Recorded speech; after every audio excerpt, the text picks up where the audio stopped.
আজকে সন্ধ্যেবেলা মানে একটু বানাচ্ছি হচ্ছে কড়াইশুঁটির কচুরি আর হচ্ছে বানাবো হচ্ছে আলুর দম। তাই তোমাদের সাথে একটু শেয়ার করছি। পুরো রেসিপিটা হচ্ছে না, বাট শেয়ার করছি। চলো দেখাই তোমাদেরকে। এটা হচ্ছে নাড়ছি, আর এখানে হচ্ছে আলু এই যে সেদ্ধ হয়ে গেছে, এবার নামিয়ে নেব। আর এখানে হচ্ছে মশলা করে নিয়েছি, এই যে এগুলো পেঁয়াজ টমেটো কড়াইশুঁটি নিয়েছি আলুর দমের জন্য, আর এটা হচ্ছে মশলাটা করে নিয়েছি। কড়াইতে তেজপাতা শুকনো লঙ্কা আর গোটা জিরে ফোড়ন দিয়েছি, দিয়ে এবার হচ্ছে যে আলু ছাড়ানো হয়ে গেছে, এই যে ছাড়িয়ে নিয়েছি, এবার দিয়ে দেবো। সব দিয়ে দিয়েছি, পেঁয়াজ টমেটো কড়াইশুঁটি লবণ হলুদ সব একসাথে দিয়ে ভালো করে একটু ভাজা ভাজা করে নিই।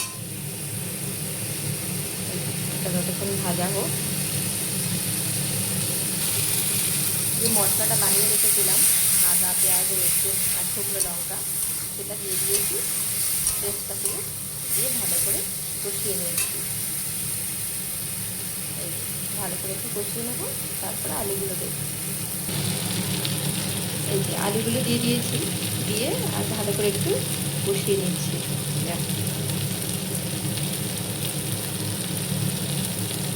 চলো একটু নেড়ে দিই, দিয়ে একটু জল দিয়ে দেবো।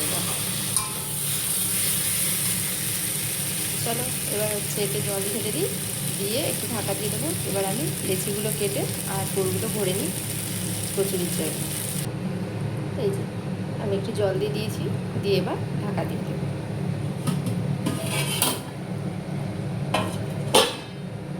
চলো লিচিগুলো তো এই যে কেটে নিয়েছি, আর এখানে হচ্ছে পুরটা তৈরি করে নিয়েছি কড়াইশুঁটি। আর আমার সাথে বসে আছে, দেখবে কে আমার সাথে বসে আছে? এই যে এই মহারাজ, এই মহারাজ বসে আছে আমার সাথে। ওর এখন পড়াশুনো নেই, তাই জন্য ও বসে আছে। ও হচ্ছে কড়াইশুঁটির লেচিগুলো আমার সাথে বসে বসে নাকি কেটে দেবে বলে। চলো দেখি ও কী করে। ঠিক আছে, এই যে কচুরি ভাজা হচ্ছে, চলো এক এক করে ভেজে ভেজে তুলছি। এই যে আমাদের রাতের ডিনার আজকে কড়াইশুঁটির কচুরি আর হচ্ছে আলুর দম, এই যে হয়ে গেছে। চলো আমরা ডিনার করে নিই। চলো।